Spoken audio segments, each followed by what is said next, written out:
an honor for me to introduce to you Mick Moss, the heart and the brain of Antimatter.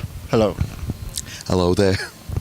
We're in the middle of your tour around Europe with the Black Market Enlightement, and it's your last concert in Poland. How can you summarize your tour so far, and especially the Polish concerts? What were your expectations right after releasing your new album, and what is the reality? I didn't really get time to rest after releasing the album. Well, in fact, the album was released on the same day that the first show of the tour was, so I've just been on this, I feel like I'm in a pinball machine at the moment, so I'm just going from city to city with no time to really sit down and relax. So, as I speak to you now, I'm in the middle of a period of work I'm at the end of a period of work now that's lasted for 18 months. And I have no idea how anything's going at the moment. Once I sit down and reflect, I'll be able to comment on how I feel about the album and how I feel about the tour. What I can say at the moment is that it appears to be the most successful Antimatter tour so far.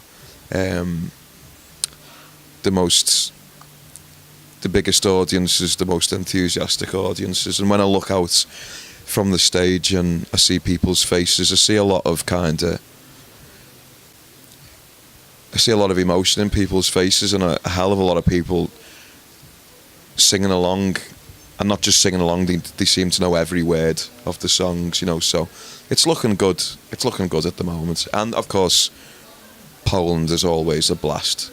Always, You mentioned Poland, you're playing here a lot, and UK is your home place, and also Germany, when your popularity is reflected on charts. Do you have maybe some other favorite place, on one of those is your favorite?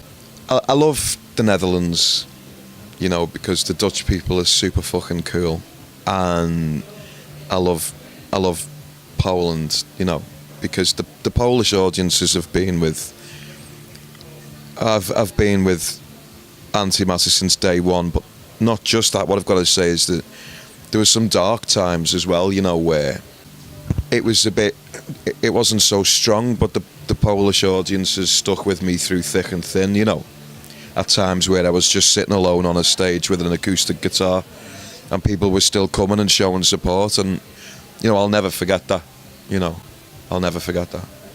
As you mentioned, you're from the beginning in Antimatter, but for some time, nearly a half of your existence, Antimatter was a duo. I mentioned your role, heart and brain, in the band, but before, these responsibilities were divided into two people. Is it hard to be the only one that is creating the image, the sense of Antimatter? It's probably easier, to be honest. When it was a partnership, it was kind of like, I'm a very passive person, so, I'll get on with what I do, and if somebody else wants to make decisions, then that's fine. But if somebody's not there making decisions, I'll make decisions. It was a quarter of Antimatter's existence that it was a duo, so it's been more a solo project now than not, and I'm more than used to I couldn't possibly imagine going back to the way it used to be. I just couldn't imagine it anymore. But, the way it used to work was Duncan would make half an album, and I'd make half an album. We didn't really touch each other's songs, So if I had left, Duncan could have easily carried on, if he had the wish to. But as it turned out, he didn't have the wish to. So it was me who carried on, So, but when you're single, then there is some sort of temptation to overwhelm your tracks with emotions, huge cargo of emotions, dark ones like we have in the black market. Yeah, but I always relied heavily on emotion anyway. That was always the way I like to do things, because, I work until I feel something happening inside me, and then when I feel that, I think, okay, well, if it's making me shine, then hopefully touch other people, you know. So that's the meter that I work to, you know. Do you think there is a limit where people will not be able to take this emotional cargo, this dark cargo? Aren't you afraid that you will cross it someday? All people have different boundaries, don't they? So, I mean, in everyday life, millions of people cross millions of people's other boundaries. So, I mean, you can't just... I can't think about other people's boundaries in terms of what they want to listen. I can just work to what... You know, I want to... When I make an album, I want it to have a strong emotional content, a strong visual image, and melodic music, and a very strong actual concept, you know, that threads everything together. And as strong as I can make all of them, the better it'll be. It'll survive, you know. The last question is about the album, because despite its heaviness, you are also using ethnic elements like Comanche, which is a very unusual instrument. How are you deciding on which of those instruments to use, and what is the purpose of using it?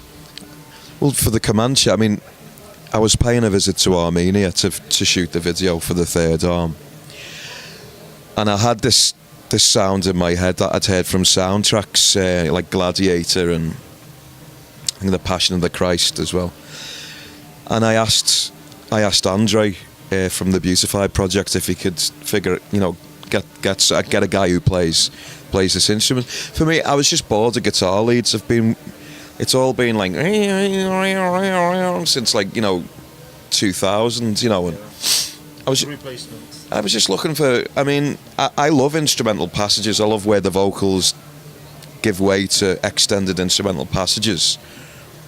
But I just wanted to hear something different. And, you know, the Judas Table had very strong lead guitar playing, and Leaving Eden did, and Fear of Unique Identity did. But it was just... I just wanted something different. For this album, I just wanted so many different... to try new things. It's the 7th album. 7's an important number to me, you know. As for saxophone, I've been saying for years that I wanted to get a saxophone on an Antimatter album. I originally wanted it on Leaving Eden, but it just didn't happen, you know, due to time constraints. And then the same thing happened on Fear. The same thing happened on the Judas Table.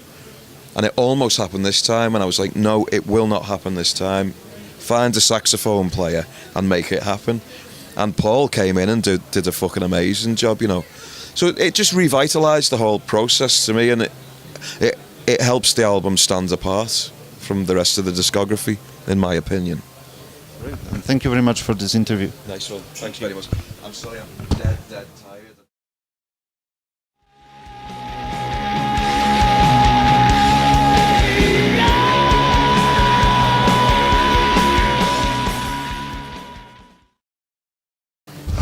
I wish you could have caught me after a Red Bull or a few coffees, you know. Next time I will. Yeah.